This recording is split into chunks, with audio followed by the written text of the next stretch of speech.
पक्ष सोडण्याचं कारण एकच आहे की आज जवळपास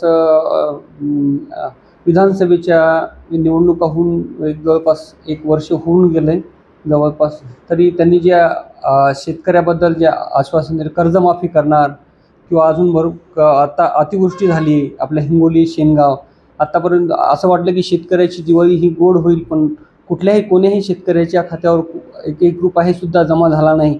आणि जी शेतकऱ्याची दिवाळी गोड होणार होती ती कुठलीही झाली नाही आहे. आणि जे फडणवीस साहेब म्हणतात की बाबा शेतकऱ्यांची वेळ आली की कर्जमाफी करू. वेळ कधी येणार? आज ह्या वर्षी एवढं शेतकऱ्याचं भयानक नुकसान कधीही झालेलं नाही आहे. आणि कधी म्हणतात समिती गठीत करू, कधी हे करू, आणि फक्त हे आश्वासन देत आहे. त्याच्यामुळं की माझ्या मनालाच पटलं नाही की हे एवढे खोटे बोलणारे आणि लबाड बोलणाऱ्यासोबत माझ्या मनानं मी राहू शकत नाही. आणि कोणी लोक म्हणत असेल जिल्हा परिषदेसाठी आले, तर माझं जिल्हा परिषदेसाठी नाही आहे. मी एक शेतकऱ्यासाठी तळमळ करतो, म्हणून मी भाजप पक्ष सोडला आणि माननीय उद्धव साहेब ठाकरे यांच्या पक्षामध्ये उभाटामध्ये प्रवेश केलेला आहे.